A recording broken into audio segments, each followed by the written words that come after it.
इस कार्यक्रम के पुण्यार्चक है श्री राजेंद्र प्रसाद जी जैन, श्रीमती ममता जी जैन, श्री प्रशांत जी जैन, श्रीमती दिव्या जैन, पारस जैन, भरत जैन एवं समस्त परिवार, मुंबई।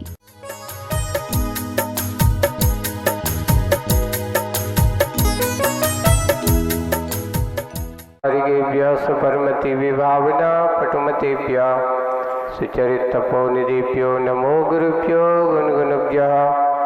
छत्तीस गुण समग्रे पंचविहाचार्य करण संदर्शे शिष्यानुक्रे कुशले धम्मारिये सया वंदे गुरुवत्ति संयमेन तरन्ति संसाय सायरम घोरम छिन्नन्ति अट्टकं मम जन्मं मरणं न पावन्ति ये नित्यं व्रतमन्ते होम निरता ध्यानोत्तराकुला षट्कर्मा विरतास्तपोदंदना साधु क्रिया साधवा शीलप्रावरणा गुणप्रहरणा स्चंदार्क तेजोदिका मोक्षद्वार कपाट पाट नवटा पीनन्तु मां साधवा गुरुवा पान्तुनो नित्यं ज्ञान दर्शननायकः चारित्राणो गंभीरा मोक्षमारोपदेश का इच्छाएं बनते आयुर्भक्ति का सगो कौतुसालुचिम सबनान समदस समचर चित्ताणम पंचविहाचानम आर्यानम आराधि सुदनानो देशानम वज्रयानम त्रिगुलपानरयानम सभ्यसावनम थयनिष्कालम कंचेमी पूजेमी वंदामी नवंसामी दुख को कमको बहिलाओ सुगैगम नम समाहि वर्णम जिन गुरु संपत्ति होय मच्चम नमो वरिहंताणम नमो सिद्धाणम नमो आयर्याणम नमो वज्रायाणम नमो लोये सप्साहूणम। बोलो शासन नायक भगवान महावीर स्वामी की जय हो। मूल नायक देवादिदेव 1008 श्री चंद्रप्रिय भगवान की जय हो। परम पूज्य आचार्य गुरुवर श्री विद्यासागर जी महाराज की जय हो। अहिंसा परमो धर्म की जय हो। परम पूज्य मुनिवर श्री अजय सागर जी महाराज की जय। समस्त मुनि संघ की जय हो। मुखवाटी में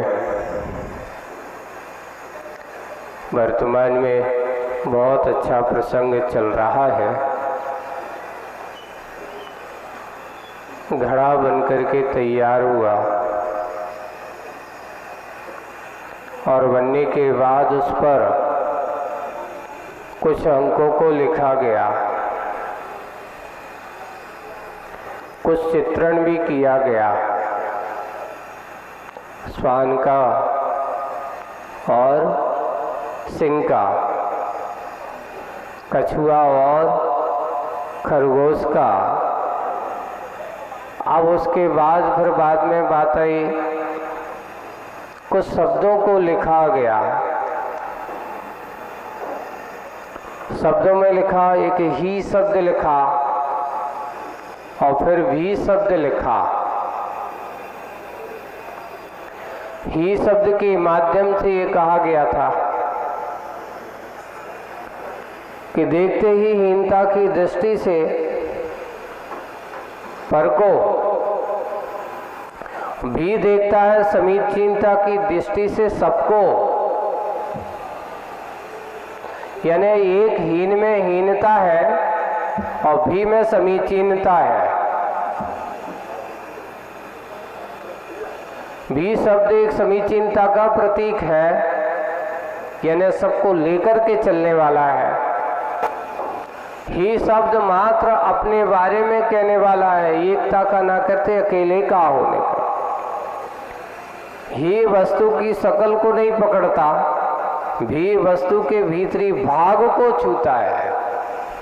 व्यक्ति के व्यक्तित्व को छूने का प्रयास अगर करता है तो वो करता है भी, और ही मात्र बाहर की शकल सूरत पे ही अड़ा रहता है। पेज नंबर 173 निकालना है। ऐसा भी और ही की कल्पना यहाँ आचार्य श्री ने चिंतन के माध्यम से हम सबको उस घड़े के ऊपर लिख कर के दिया, बताया। और देखो, एक ही को पाश्चात्य सभ्यता का प्रतीक बताया है। भी भारतीय संस्कृति है, भाग्य विधाता, ऐसा शब्द है। रावण था ही का उपासक, राम के भीतर भी का भी बैठा था। यानी रावण ने अपने अस्तित्व के अलावा दूसरे के अस्तित्व की ओर दृष्टि की नहीं, और राम की दृष्टि है जैसा मैं हूं वैसे सब है, अनेकांतमय दृष्टि। अपने अस्तित्व के साथ दूसरे के अस्तित्व का आह्वान होना, ये भी का सिद्धांत है। और ही का सिद्धांत मेरे अलावा और कोई दूसरा नहीं है, बस मैं ही हूँ, ऐसा कहता है। इसलिए राम के भीतर भी बैठा था। यही कारण है राम उपास्य हुए, रहेंगे और आगे भी रहेंगे। आज हैं, आगे भी रहेंगे, और पहले भी थे। भी के आसपास बहुत सी भीड़ लगती अवश्य, परंतु भीड़ नहीं, ये भी लोकतंत्र की रीढ़ है। ये हमारे भारतीय संस्कृति की लोकतंत्र की रीढ़ है, जैसा अपन ने कल पढ़ा था यहाँ तक। अब आज का प्रसंग, आज की मुखमाटी यहाँ से प्रारंभ होती है। लोकतंत्र में, लोक में लोकतंत्र की नीड है। लोक में लोकतंत्र की नीड तब तक सुरक्षित रहेगी, तब तक सुरक्षित रहेगी जब तक भी श्वास लेता रहेगा। यानी जहां सबके अस्तित्व की बात होती रहेगी, तब तक तुम्हारा ये लोकतंत्र सुरक्षित रहेगा। जहां व्यक्ति का एक अकेलेपन की बात आ जाएगी, वहां लोकतंत्र समाप्त हो जाएगा। वही है, जब तक तब तक ये लोक में लोकतंत्र की नीड तब तक सुरक्षित रहेगी जब तक भी श्वास लेता रहेगा। भी से स्वच्छंदता, मदान्धता मिटती है। भी से क्या, देखो बहुत अच्छी स्वच्छंदता, सबसे बड़ी बात तो ये है, एक की बात नहीं चलती है, सबकी बात होती है। लोग आकर के पूछते हैं, महाराज समाज की व्यवस्था एक से चलती कि सबसे चलती है? तो समाज की व्यवस्था एक से नहीं चलती। समाज किसे कहा जाता है? सम विचारधाराओं के लोग जहां एक साथ मिलते हैं, इसलिए उसका नाम है समाज। यानी एक दूसरे के आदान प्रदान को लेकर के चलने वाले भाव जो होते हैं, उसका नाम है समाज। एक से जैसे कल्चर आचरण वाले लोग मिलकर के जो अनुष्ठान आदि करते हैं, उसका नाम है समाज। एक साथ बैठ करके एक दूसरे के सुख दुख में सहयोगी बनते हैं, उसका नाम है समाज। समाज कोई शब्द नहीं है कि वहाँ से कहीं बना दो और लिख दो कि ये समाज हो गई, नहीं। समाज का अर्थ समूह का नाम एक समाज, एक अच्छे कल्चर वालों की समाज। हर तरह की समाज होती है। एक वो है जो पाप के समूह में शामिल हो जाते हैं, पापियों की समाज। एक पुण्य के समूह में शामिल हो जाते हैं, पुण्यशालियों की समाज।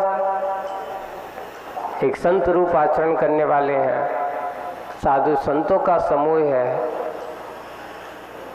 वो संतों का समूह है, वो संत समाज है। कहने सज्जनता के भाव से भरे पड़े हो, वही समाज है। इसलिए कहा कि एक से अकेले स्वच्छंदता का अभाव। सबसे पहले भी शब्द किसका नाशक है? स्वच्छंदता का नाम। क्योंकि यहाँ मात्र एक की बात नहीं है, सबकी बात है, सबके लेकर के चलने वाली बात है। वही है स्वच्छंदता, मदान्धता मिटती है। मदान्धता यानी अहंकार, मान। कभी जब एक व्यक्ति होता तो उसको अहंकार होता है। पूछा गया रावण को किसने मारा, बताओ है? लोग कहते हैं कि रावण को राम ने मारा, बिल्कुल गलत बात। रावण को अगर मारा है तो रावण के अहंकार ने ही उसको मारा है।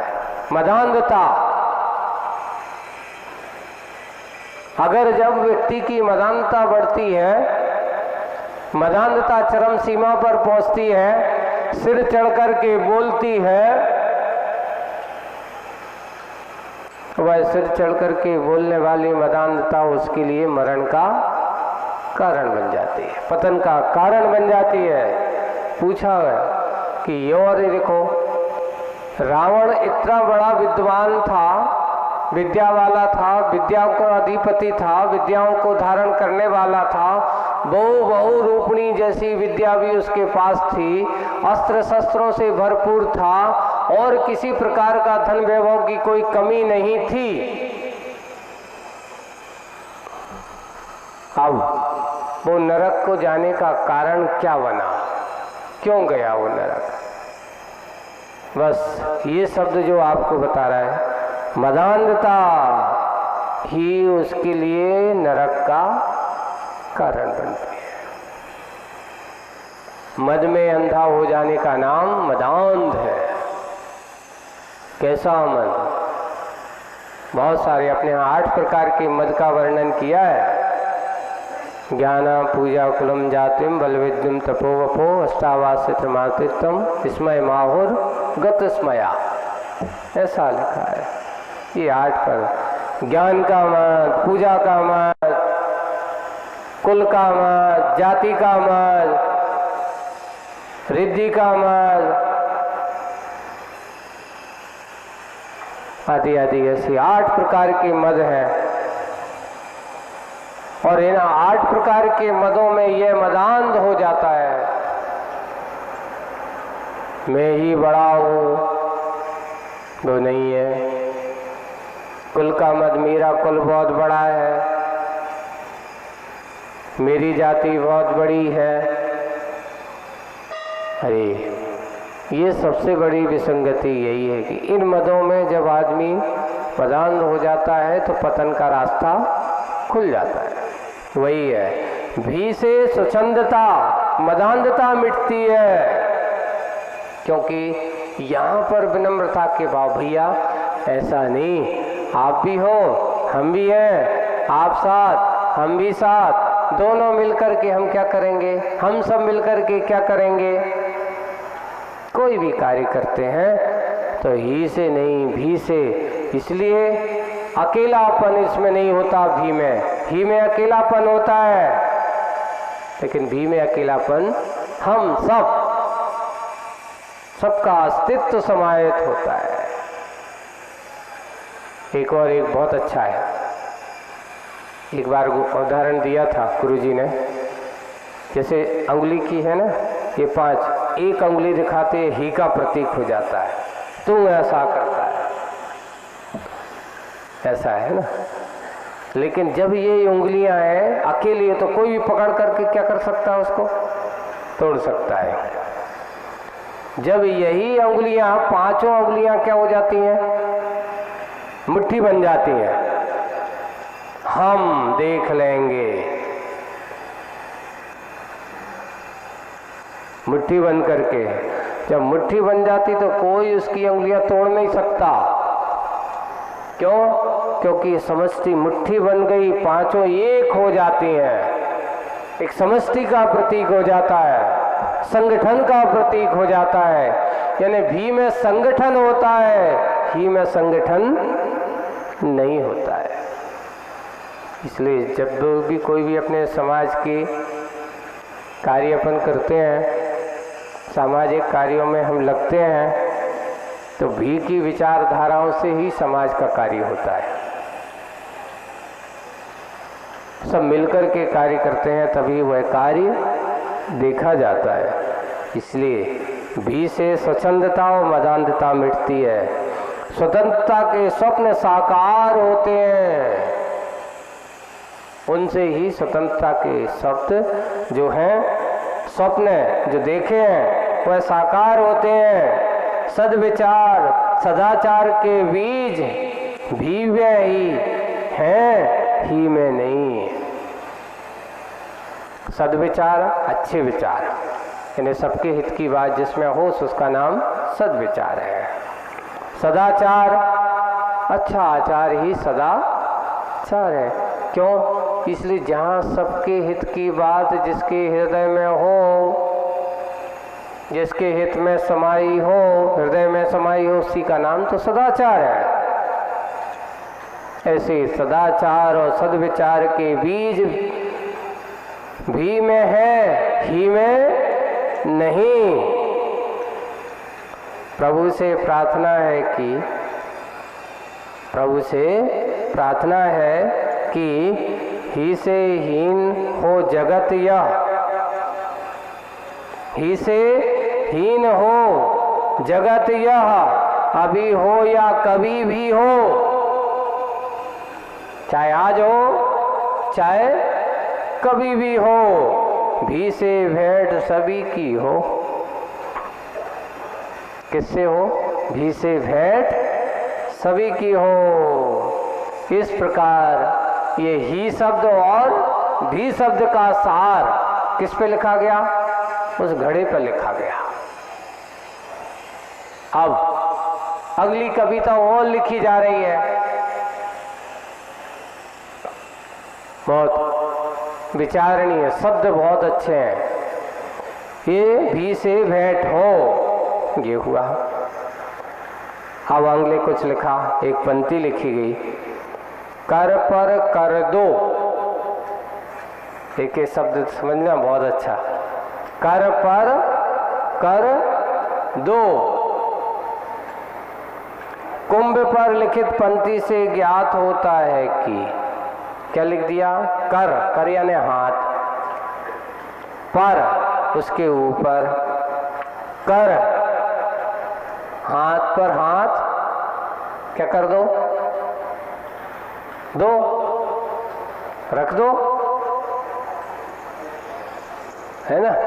कर पर कर दो, एक ये बात है।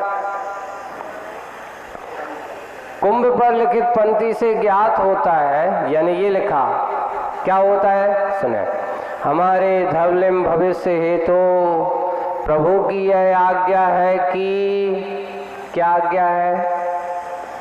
कहाँ बैठे हो तुम श्वास खोते, कहाँ बैठे हो तुम श्वास खोते, सही सही उद्यम करो।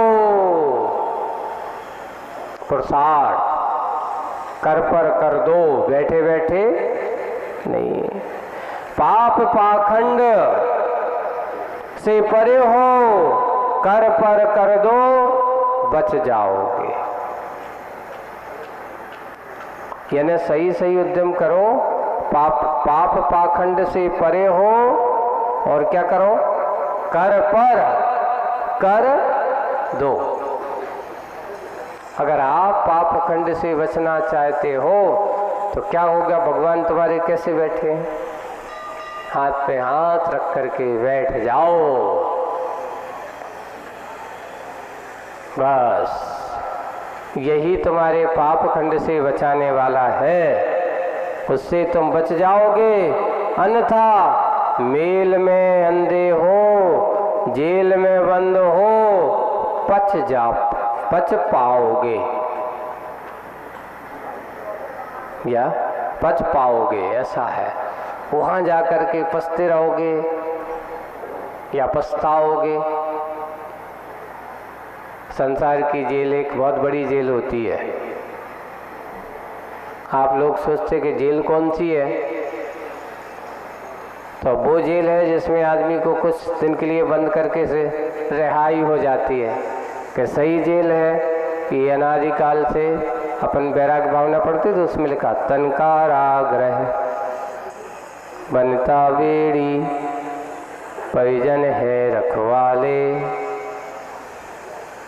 ये सब दिया है। तन कारागृह, सर तुम्हारा शरीर क्या बनाया उन्हें? कारागृह। ये शरीर आपका सबसे बड़ा, जब तक ये जीवात्मा इस संसार में पाप कर्म के प्रपंच में पड़ा रहेगा, तब तक नाना प्रकार के शरीरों के कारागृह में बंद होता रहेगा। कभी अच्छा, कभी बुरा, कभी त्रंच का, कभी नरक का, कभी देव का और कभी मनुष्य का। ये नाना प्रकार के शरीर जेल है इस जीव का, कारागर है। वही है, कर पर कर रख दो बच जाओगे, अन्यथा मेल में अर्थात मिलन पर या इस संसार के इस मेले में, इस संसार के इस राग रंग में, इस मिलन में आप अंध हो, लगे हो एक भेड़ की चाल की तरह। उसके ही तरह उनके ही लाइन पे चले जा रहे हैं। भीड़ एक बहुत अच्छा अभी ऐसे लगा कि उसी की तरह यही होता है कि जब उसने देखा, अभी मैंने एक दिन देख रहा था कि वास्तविक रूप से ही ऐसे अपन सुनते थे भेड़ चाल भेड़ चाल।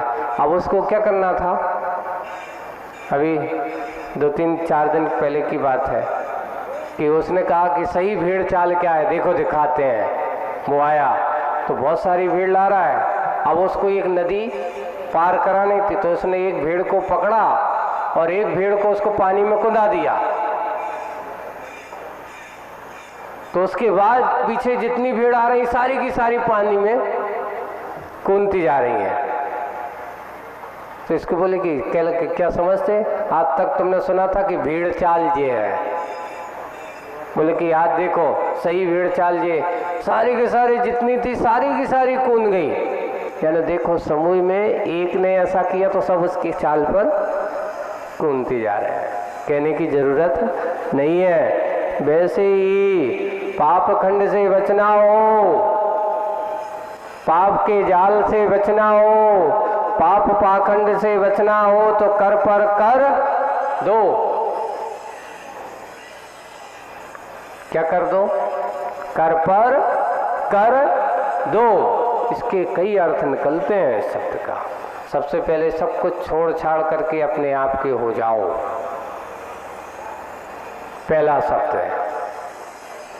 दूसरा, जब व्यवहारिक क्षेत्र में अपन कोई कार्य करते हैं तो कर पर कर दो, एक दूसरे का हाथ लेकर के साथ चलो, है ना। साथी हाथ बढ़ाना रे, ये नीति है। कर पर कर दो, एक साथ मिलजुल करके जब जो कोई कार्य करते हैं तो बड़े से बड़े कार्य एक साथ हो जाते हैं। कहते हैं रुई में कितनी बड़ी शक्ति है, कितनी मुलायम होती है। एक छोटा सा धागा तिनका अकेला रहता है, इतना मुलायम है, इतना मुलायम है कि कोई भी एक छोटा सा बच्चा ले तो उसको तोड़ सकता है।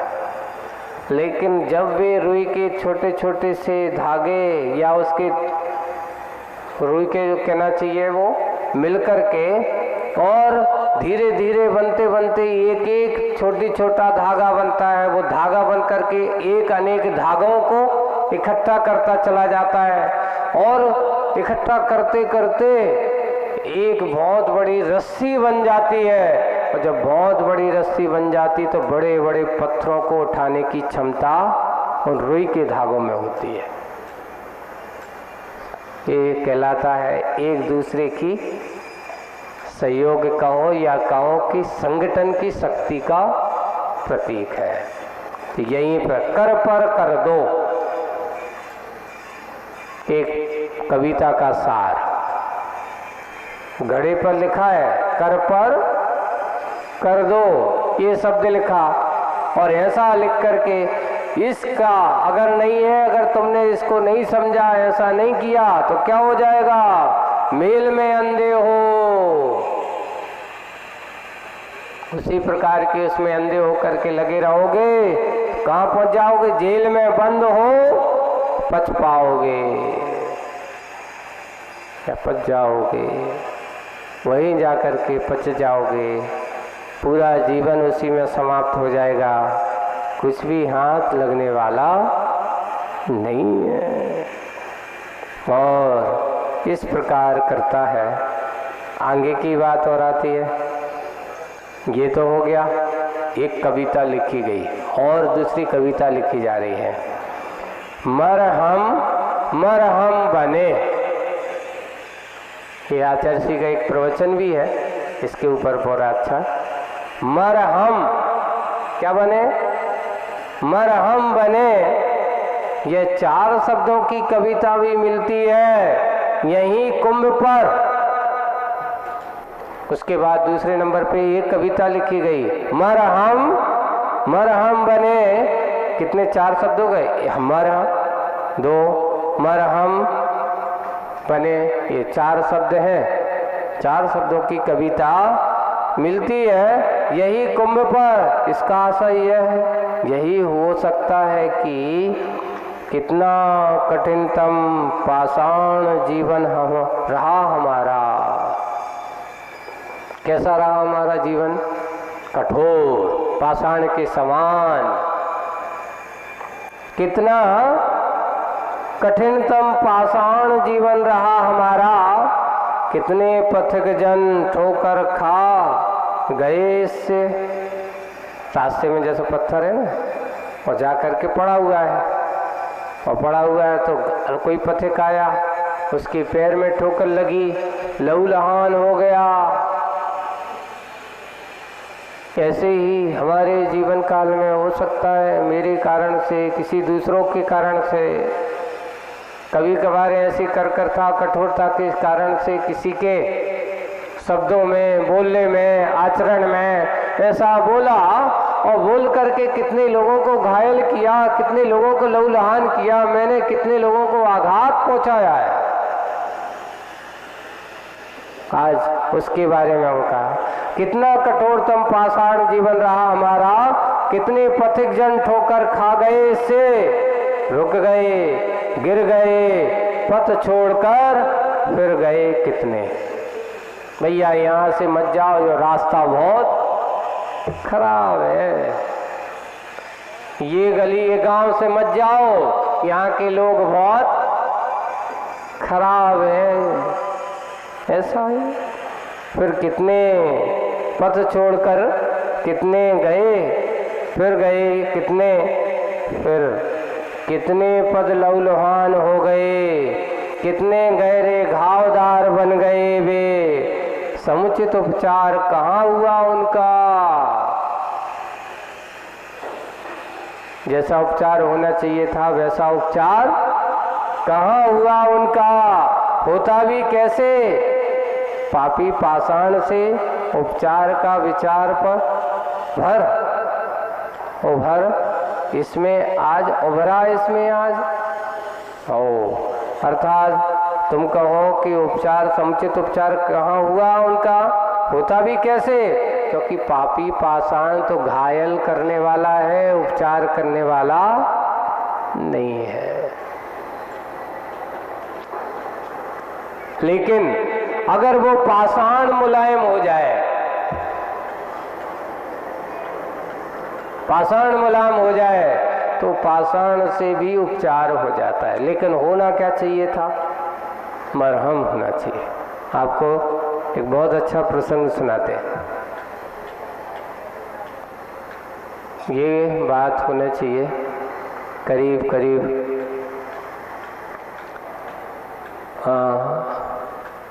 ये करीब 1999 की फरवरी मार्च के महीने की होगी। एक बीनावाड़ा के पास में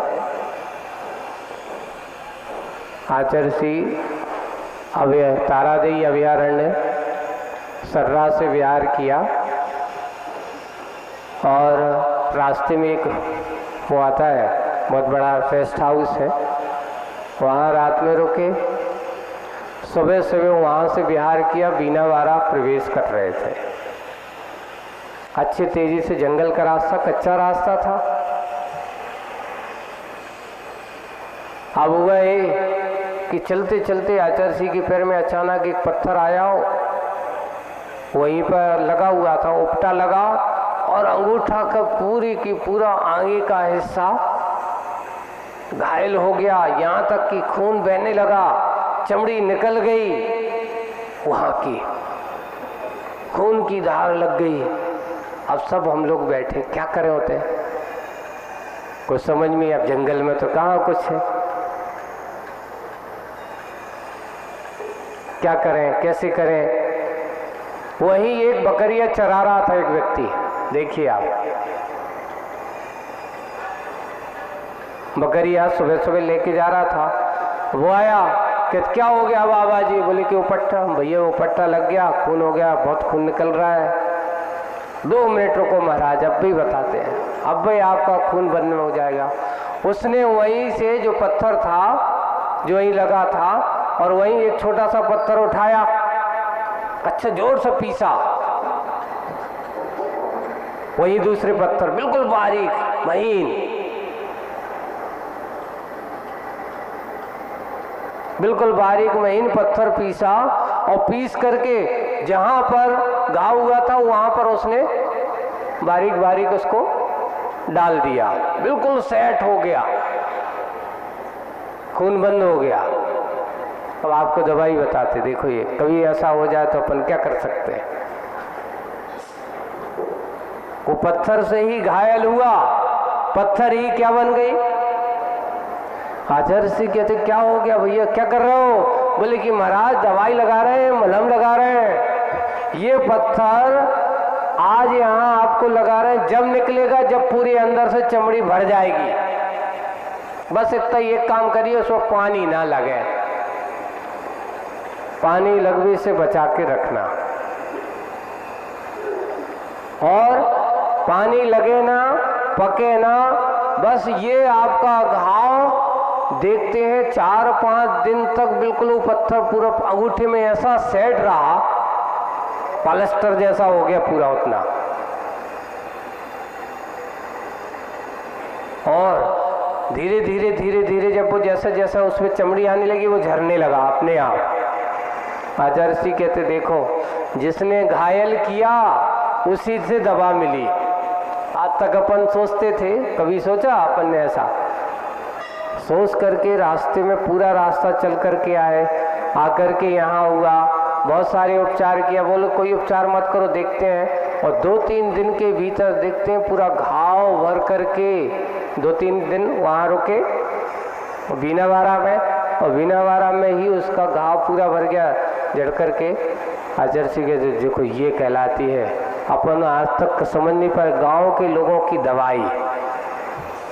बड़े बड़े डॉक्टर अगर तुम्हारे हो तो जल्दी जाते डॉक्टर के पास, 2-5 हज़ार रुपया की उपचार हो जाते, दवाई हो जाते, इंजेक्शन लग जाते। यहाँ प्रकृति के उसी चीज में ना पैसा लगो, वही दवाई थी, उसी में सब कुछ था, ठीक हो गया। ये भी चीजें प्रकृति की समझने की जरूरत तत्काल में। ये ऐसी एक बार और ऐसा ही प्रसंग हुआ, बिहार हो रहा था, कहाँ से प्रायकर कुंडलपुर से बौरीबंद की ओर रास्ते में जा रहे थे। देखिए मतलब की बात है, जाते जाते एक जगह एक झाड़ी, आचार्य से जंगल गए, और जंगल में हम लोग भी साथ में, तो एक महाराज को झाड़ी में से, अब वो उन्होंने देखा नहीं, झाड़ी की लकड़ी बाहर निकली थी, वो आई और सीधे हाथ में इधर लगी और उनको ऐसा काट दिया, पूरा अच्छा घाव बन गया, झाड़ी का वो लग गया, कट गया, खून बह रहा था, क्या करें। तभी वहीं पर एक व्यक्ति, गांव का व्यक्ति था, महाराज क्या हो गया? घाव लग गया। अच्छा दूसरे तो आप उसने जैसे किया 2 मिनट रुको, वहीं उसने पत्ती देखी, उसमें पीले से फूल लगे थे हल्के हल्के। वो गया तोड़ के लाया और तोड़ करके उसने हाथ में ऐसी मली, वो पत्ती को उसने 2-3 बार ऐसा किया, खून बंद हो गया। महाराज बस देखियो कल तक आपको पूरा घाव भर को भर जाएगा, खून बंद हो गया। और एक और पर बाद में रिसर्च करके बताया लोगों ने, प्रायकर जितने भी फूल पीले होते हैं जिन पेड़ों के, वो सबसे ज़्यादा एंटीबायोटिक होते हैं। वे एंटीबायोटिक जैसे होते हैं और आपके लिए घाव के लिए और इस प्रकार की बीमारी किसी प्रकार हो, वे घाव भरने वाले होते हैं। अधिकतर सबके साथ लागू मत करना, अधिकतर की बात कर रहे हैं। तो ये प्रकृति की इनकी पहचान करने वाले लोग जो उन्होंने देखा और देख करके उनको पता है, गांव के लोग सब जानने वाले होते हैं। तो पहले के लोग, आज है एलोपैथी तुम्हारा जमाना, पहले के लोग कैसे उपचार करते थे? यही तो था, जाते थे कोई बीमार हो तो जंगल से पत्ती या जो लाते थे वही दवाई कर देते थे, उनको ठीक हो जाते थे। आयुर्वेदिक दवाई है, ऐसी है, बस वही है उपचार से। देखो वही है, मरहम मरहम बने, ये शब्द लिखा गया। फिर कितने गए लहूलुहान हो गए, कितने गहरे घावदार बन गए, समुचित उपचार कहाँ हुआ उनका? होता भी कैसे? पापी पाषाण से। उपचार का विचार भर उभरा इसमें आज, उभरा इसमें आज। यह भी सुभगता का संकेत है, इसे आगे पद बढ़ाना संभव नहीं है, इससे आगे पद बढ़ाना संभव नहीं है। प्रभु यही प्रार्थना है, पतित पापी की भी इस जीवन में ना सही, अगले पर्याय में हो में तो इस जीवन में ना सही, पर अगली पर्याय में तो मर हम, अच्छे सुना, मर हम बने। मर करके हम पापी जीव की भी हो, कितना भी कठोर हो, किसा भी हो, कम से कम उनके लिए बन सके तो क्या बने? मलहम। यानी मरहम से थे मलहम, जैसे किसी के घाव पे मरहम लगा देते हैं ना तो उसका घाव भर जाता है। वैसे ही कितने भी पापी जीव क्यों ना हो भगवान, मैं तो अगली पर्याय में इस जीवन में ना सही, पर अगली पर्याय में तो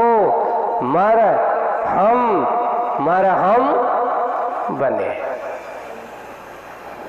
ऐसा मरहम जैसा जीवन बने। इस प्रकार एक दूसरी कविता हो गई। अब और एक कविता और लिखी जा रही है। अभी कितनी होती जा रही? पहली कविता क्या थी? कर पर कर दो। दूसरा कविता लिखी गई मरहम बने। अब तीसरी कविता के शब्द आ रहे हैं। 4 अक्षरों की एक और कविता। कितने अक्षरों की? 4 अक्षरों की। देखो ये 4 शब्द थे, अब 4 अक्षर वाली कविता लिखी जा रही है। 4 अक्षर वाली कविता सुनो। मैं दो गला, मैं दो गला। अब कोई तुम कह दो किसी से, कितना अर्थ है? मैं दो गला।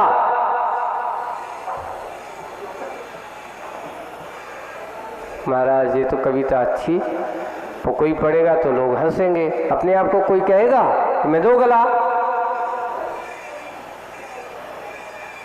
ये कविता लिखी, इससे पहला भाव यह निकला है कि मैं द्विभाषी हूँ। क्या हूँ मैं? भाषी हूँ, भीतर से कुछ बोलता हूँ, भीतर से कुछ बोलता हूँ, बाहर से कुछ और पय में विष घोलता हूँ। पय में विष, पैसे यहाँ पर पेय भी हो सकता है, पानी भी हो सकता है, पीने योग्य पदार्थ भी है। मैं क्या करता हूँ, ये दशा है। मैं दो भाषी हूँ, भीतर से कुछ बोलता हूँ, बाहर से कुछ और पय में विष घोलता हूँ। अब इसका दूसरा भाव सामने आता है। ये तो एक सामान्य बात हो गई, मैं दो गला। अब इसका दूसरा अर्थ भी देखो। दूसरा अर्थ क्या है? मैं दो गला, अर्थात छली, धूर्त, मायावी हूँ। अज्ञान मान के कारण ही इस छद्म को छुपाता आया हूँ। यों इस कटु सत्य को सब हितैषी तुम भी स्वीकारो। अपना हित किसमें है? स्वीकार करो। मैं ऐसा करता हूँ। अपने आप को पापी कहना, मायावी कहना, दुरात्मा कहना, दुष्ट कहना, ये ज्ञानी जन ही कह सकता है। दूसरों को कहना बहुत आसान है, तुम तो पापी है, मायाचारी है, कपटी है, कितनी जल्दी कह देते हैं। दूसरों को कहना बहुत आसान है, लेकिन अपने आप को कहना बहुत कठिन काम है। मैं दो गला, छली, मायावी, अज्ञानी मान के कारण ही छद्म को छुपाता आया हूँ। यूँ इस कटु सत्य को सब हितैषी तुम भी स्वीकारो। अपना हित किसमें है? इसी में है, अपने आप को ऐसा कहने में है। और तीसरा भाव क्या था इसका? और सुनो, दो भाव हो गए, तीसरा भाव और सुनो। तीसरा भाव क्या है? पूछने की क्या आवश्यकता है? वह सब विभाव विकारों की जड़ अगर कोई है तो मैं। सब विभाव विकारों की जड़ मैं, यानी अहम। मैं यानी अहम को दो गला। अर्थ हो गया, मैं को दो गला। इसलिए बस अहम को दो गला यानी समाप्त कर दो। ये अर्थ अच्छा लगा सबको। मैं दो गला,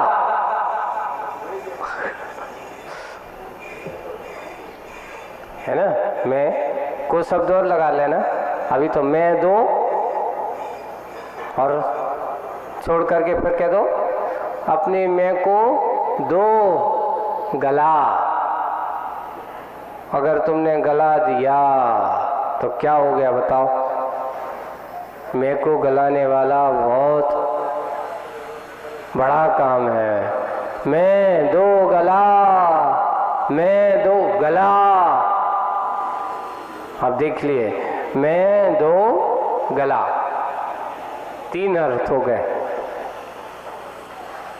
मैं दो गला, मैं दो चेहरे वाला हूँ, बोलता कुछ हूँ, जो सोचता हूँ वो बोलता नहीं है, जो बोलता हूँ वो सोचता नहीं। यानी मायावी, छली, कपटी।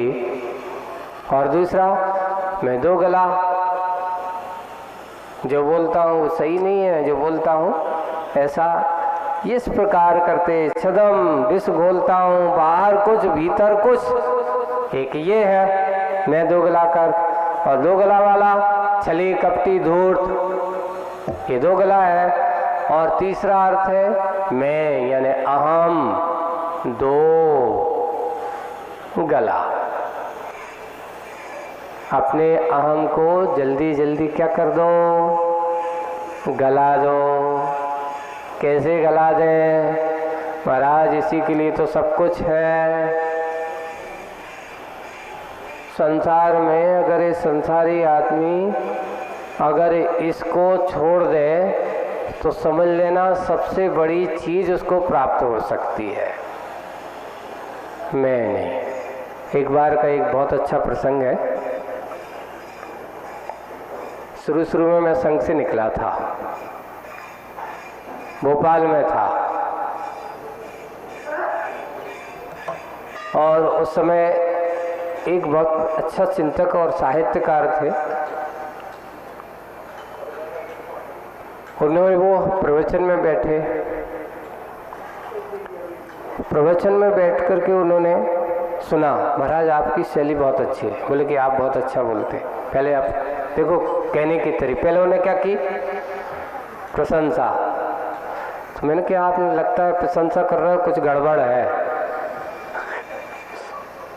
मैंने भी उनको टॉइंट कस दिया, कुछ ना कुछ तो गड़बड़ है। आप तो प्रशंसा मत करो, आप तो ये बताओ कि आज आपने हमारे प्रवचन से क्या सीखा।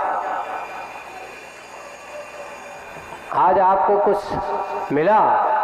बोले कि बस सब कुछ अच्छा है, बहुत अच्छा है, बस थोड़ा सा एक सुधार करना है। क्या सुधार करना है? जहां आपका ये आता है ना कि मैंने ऐसा सुना, मैंने ऐसा किया, मैंने ऐसा कर रहा है, उसकी जगह अपन को थोड़ा सा मैं की जगह हमने ऐसा सुना। कछुए का भी, कछुआ कहता है कई संदेश चलते रहो मंजिल की ओर, खरगोश की तरह प्रमादी मत बनो, दौड़ करके बैठ गए, पथ में ही सो गए। सोने वालों को मंजिल नहीं मिलती, इसलिए कहा प्रमाद ही पथिक का, प्रमाद पथिक का परम शत्रु है।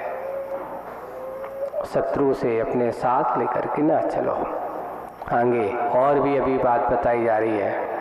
अब दर्शक को दर्शन होता है कुंभ के मुख मंडल पर। कहाँ पर? मुख मंडल पर ही और भी, ये दो अक्षरों का, ही और एक तरफ लिखा है ही मुखमंडल पर, और एक तरफ लिखा है भी। ये दोनों बीजाक्षर हैं, मूल बीज रूप हैं, अपने अपने दर्शन का प्रतिनिधित्व करते हैं। ही और भी, ये अपने अपने दर्शन का क्या कर रहे हैं? प्रतिनिधित्व करते हैं। कौन सा? ही एकांतवाद का समर्थक है, ऐसा ही है। ये किसका प्रतीक है? यह एकांतवाद ही एकांतवाद का समर्थक है, भी अनेकांत स्यादवाद का प्रतीक है। अर्थात भी जहाँ होता है वहाँ अकेलापन नहीं होता, और ही में अकेलापन ही होता है। भी जहाँ होता है वहाँ सबकी बात होती है, और ही जहाँ होता है वहाँ अकेलेपन की बात होती है। इसलिए अनेकांत का प्रतीक है भी, और एकांत का प्रतीक है ही। ऐसे ही और भी का यहाँ पर प्रतीक उसमें लिखे गए। हम सब कुछ हैं, यूँ कहता नहीं, हम ही सब कुछ हैं। क्या है वो? क्या कर रहा है? ही शब्द क्या कर रहा है? हम ही सब कुछ हैं, यूँ कहता ही सदा। और तुम तो तुच्छ कुछ नहीं हो। तुम जो हो कैसे हो? तुच्छ हो और कुछ नहीं हो। यानी ये अहंकार से भरी हुई बात है, अहंकार से तनी हुई बात है, यानी ही में अहंकार है, उसको बहुत तना हुआ, मैं ही सब कुछ हूँ, मैं ही सब कुछ करता हूँ। हमेशा एकांतवादी ही चिल्लाता रहता है, हमेशा मैं ही ऐसा करता हूँ, मैं ही ऐसा करता हूँ, मैंने ही ऐसा करो है, हम ही ऐसा कर सकते हैं और दूसरा कोई कर ही नहीं सकता। एकांतवादी नहीं है वो, सही है, एकांतवादी ऐसा होता है।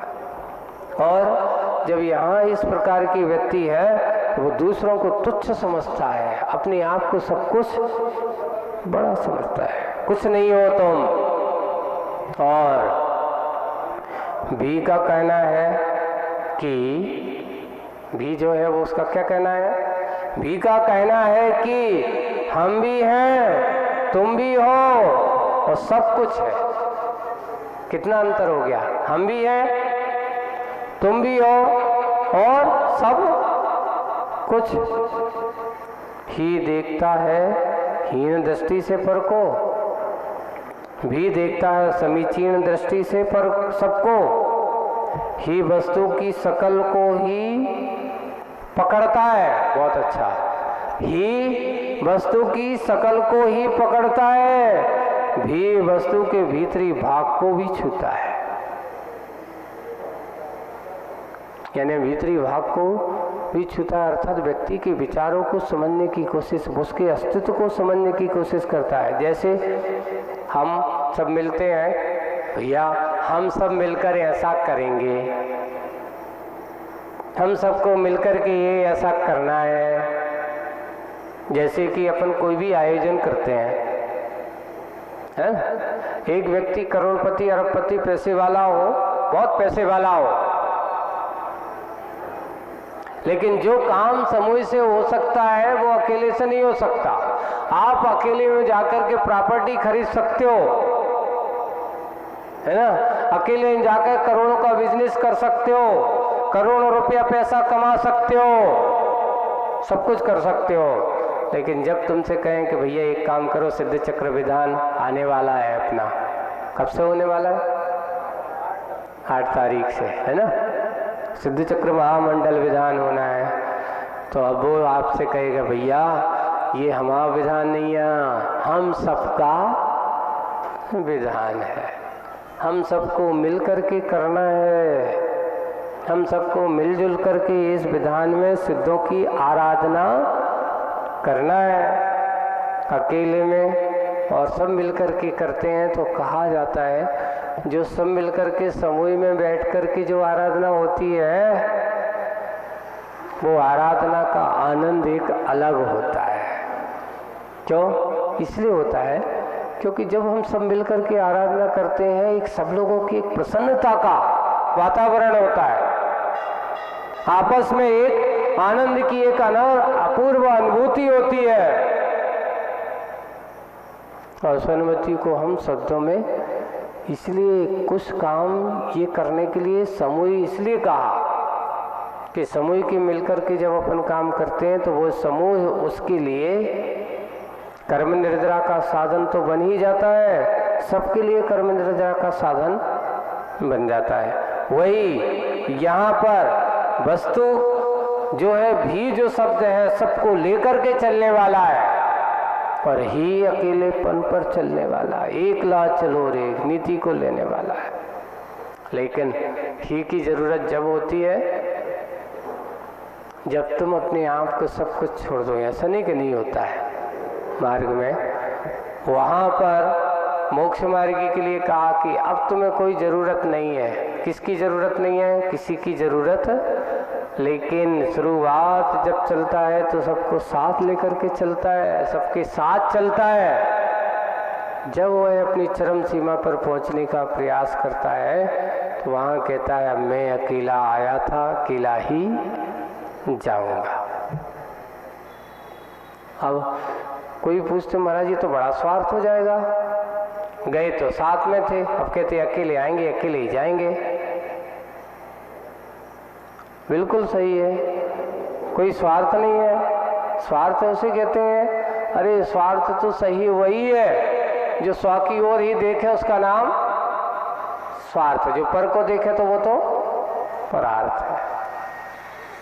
अपना बनाओ, किस समय बनाना है, किस समय अपन स्वार्थ के साथ चलना है, किस समय अपने आप को एकत्व की ओर दृष्टि रखना है, ही का प्रयोग कहाँ करना है, भी का प्रयोग कहाँ करना है। जब हमें सबको लेकर के चलना हो तब भी के साथ चलो, जब अपने बारे में अकेले सोचना हो तो अपना के ही सोचना। मुझे ऐसा ही करना है, मुझे ऐसा त्याग करना है, मुझे ऐसी तपस्या करना है, मुझे ऐसे व्रतों को स्वीकार करना है, उस समय ही का काम कर लो। जब तुम्हारे तब साधना की बात हो तब किसका प्रयोग करो, मैं तो ऐसा करने वाला हूँ।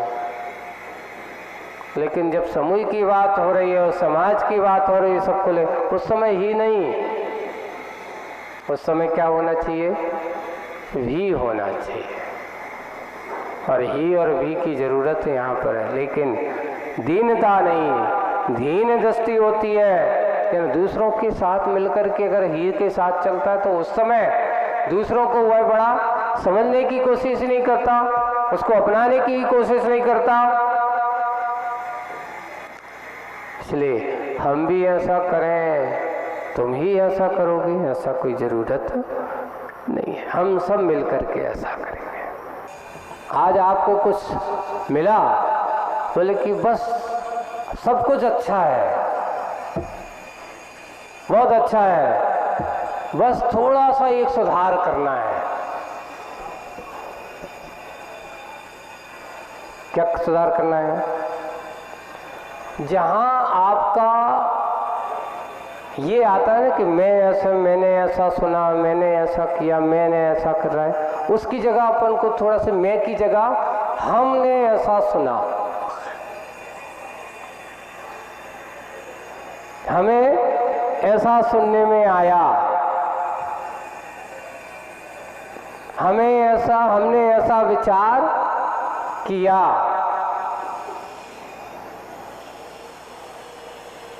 कितना अंतर हो गया? मैं ऐसा विचार करता हूँ, बोलो कि ये थोड़ा अच्छा नहीं, मैं रूखापन लगता है और हम में रूखापन नहीं, मृदुता झलकती है। मुझे वो विचार बहुत अच्छा लगा, उसका वास्तव में सही लगा कि देखिए कभी कभार छोटी छोटी बोलचाल की भाषा में अपन ऐसी रूखी भाषाओं का प्रयोग कर लेते हैं। मैं रूखापन धड़कता है, और जब हम कहते हैं, हम सब कहते हैं, तो उस समय अपनापन दिखाई देता है। इसलिए बोलचाल में मैं नहीं, क्या होना चाहिए, हम होना चाहिए। इसलिए आज का आचार्य सिर्फ मैं दो गला। अब मैं को हमें क्या करना है, गलाना है। और वो कैसे गलेगा, बस अपने आप को दो गला ना हो, छल कपट के परिणाम ना हो, हम इनसे परे हो करके और अपने आप को समझने का प्रयास करें। इसलिए अपने अहम, अपने मम, अपने सबको छोड़ छाड़ करके निश्चिंत होकर के रहने वाला ही ज्ञानी है। आज के इस मुखमाटी का सार यही है कि घड़े पर लिखा जा रहा है, संकेत हम सबको मिल रहे हैं। अभी तो घड़ा बन करके तैयार हुआ है, सूखा है, रचना हो रही है, और भी अभी बात है, आप सबको मिलेंगे। आज का समय अपना पूरा हुआ। बोलिए परम पूज्य आचार्य गुरुवर श्री विद्यासागर जी महाराज की। इस कार्यक्रम के पुण्यार्चक थे श्री राजेंद्र प्रसाद जी जैन, श्रीमती ममता जी जैन, श्री प्रशांत जी जैन, श्रीमती दिव्या जैन, पारस जैन, भरत जैन एवं समस्त परिवार, मुंबई।